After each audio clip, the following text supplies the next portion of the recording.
Imagination. There's no complication. Hello survivors! Welcome back to another video. How are you today, guys? Let me know in the comments today. First of all, guys, like the video, subscribe to the channel. You know the deal. We are close now to the 5,000. My lifetime goal. We don't know what's gonna happen after 5,000. I might start just I don't know where I'm gonna start, guys. I still have to play the Call of Duty.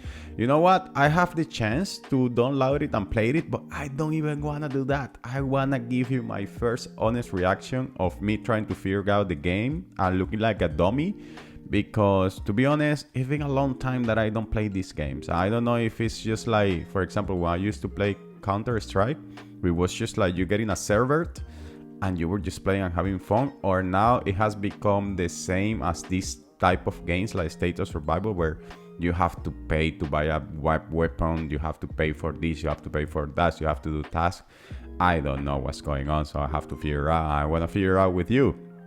And I think that I'm gonna like it because I love those war games. So, but now today we're gonna just talk about the biggest flaws or the worst logics in State of Survival from some of the players. Because I've been getting comments since the last video that I've been posting, and the comments that I get, guys, that they don't make any sense. I don't know where you get these logics from. So the first one is the following. Okay, so there was I think like 3 comments. I don't know, the last video. I forgot the names of the subscribers, but their logic was like, you know, Mike, what I do, I upgraded this research, which I said that it was completely useless, because if you get the plasma, for example, the plasma crates here, that you are then doing the daily task, and then you get green plasma. Then you upgrade this research, which is useless, it's not giving you any stats. But wait, Mike. No, don't call me an idiot. Don't call me a dummy. Wait, Mike. You get more points during the events. It's so amazing, Mike. You get more points. What the F are you getting more points during the event? What's the benefits of getting more points during the events? What's that? You are never gonna compete with spenders. And if you need to upgrade this to get more points during the events, what you need to do is to save more resources. Because if your argument is because you are doing Migo, the older seasons of Migo, and you want to rank good to get the HQ skins, which is the only approved way that I recommend you to actually go for rank. If you are not doing that, then you are an extra dummy, because you shouldn't be fighting for a spender for like 2,000 biocaps rewards. Doesn't make any sense.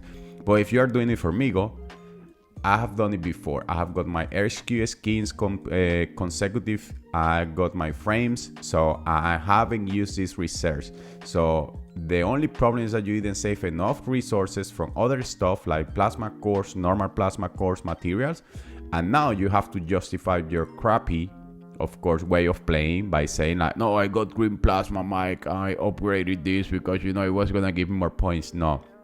If you had used your resources wisely, then you would have to do that. Okay, so yeah, as you from wherever you see it, just upgrading this is useless. One more time, and it doesn't matter if it gives you more points, because even if you are spending like less plasma on those, because you are getting the crates and you get 200 and then you get 100 from the other ones, you are taking away plasma cores, which are gonna help you to get more polymerized, which are gonna help you to get to a higher HQ level, and which is gonna help you to get stronger overall. And remember, you are just good at this game where you are strong.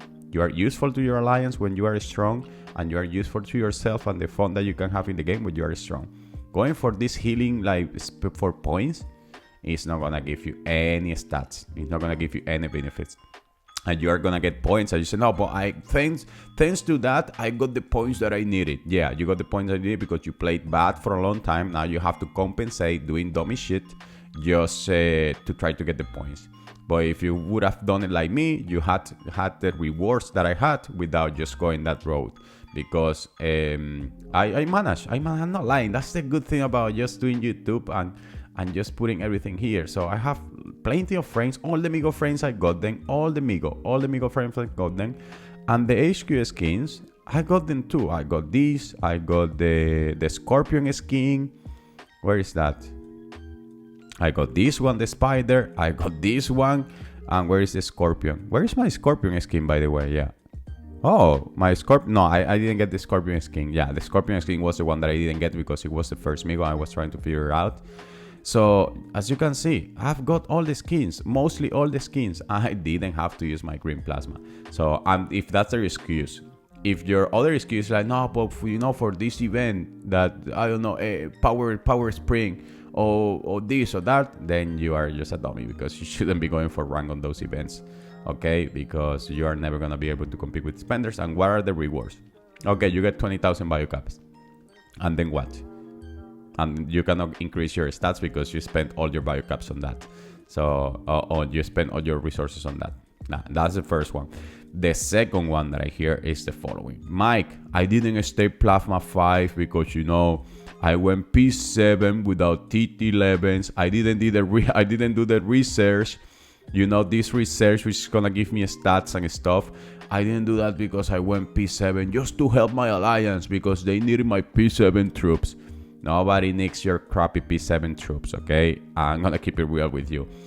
I don't know who sold you the idea that you are so important as a joiner having P7s when the game is so unbalanced and unbroken.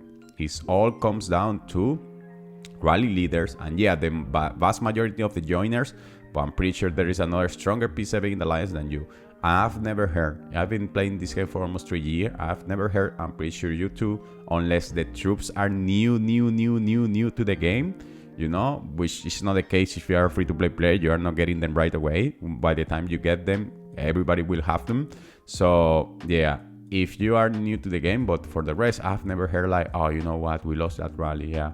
Mike didn't send his P7 troops, his MP5, no. And the other thing is like, even if it was true that you said, you know what, Mike, if I go P7, I can help the Alliance because I can send P7 troops, and you know what, P7 troops are gonna help with the rally. Guess what? If you are a crappy P7, a fake P7, you're gonna join a rally and then they're gonna port you around because you cannot even hold an attack. So what's the point? So you join with your P7 troop thinking that you are helping, but at the end of the day you are not helping because you have to be porting from side to side just to avoid a hit because you don't even have the stats to be able to hold attacks from the spenders. And remember, if you are on a P7, you are in the range where P10s can attack you. If you had stayed P5, that wouldn't have happened. But you were rushing to P7 thinking that you were so helpful that now you are not even helpful because they're porting you around.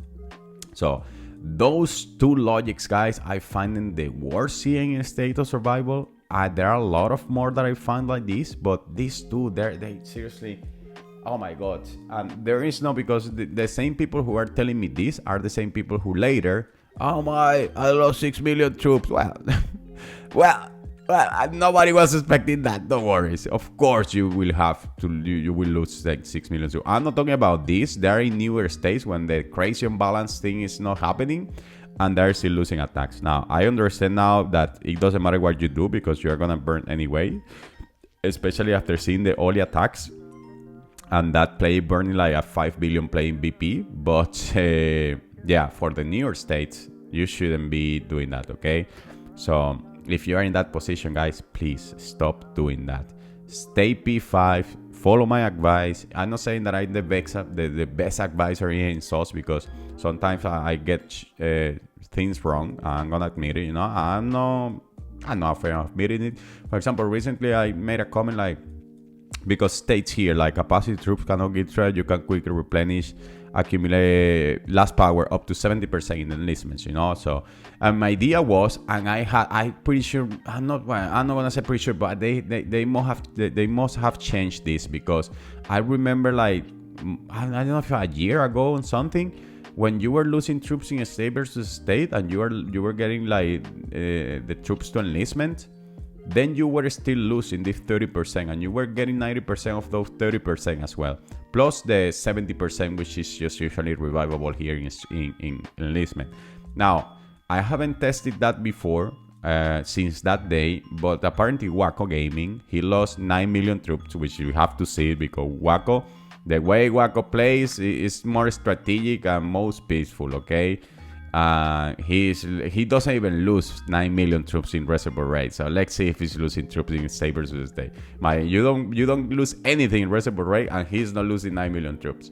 So he really lost how do you say, 9 million in SBS. We have to watch the video. But well, anyways, now he told me he lost that. He got them all back. So yeah, I have to see. I would like to see, because if it's like this, then it's good. But it still applies the following: you have an enlistment capacity. So I said I was wrong about that. Okay, that's what the point. If I'm wrong, I'm gonna admit it and stuff like this. But it still doesn't change the fact that you have enlistment capacity. The enlistment capacity here is not that high. If you have 10 million troops and you get they burn all of them, then you are not getting them back, and it's time to quit, literally. So that's why you shouldn't be burning during state versus state. Okay. Now, yeah, let me know about these logics. What do you think? And yeah, guys, don't forget to like the video. Don't forget to subscribe. See you next time.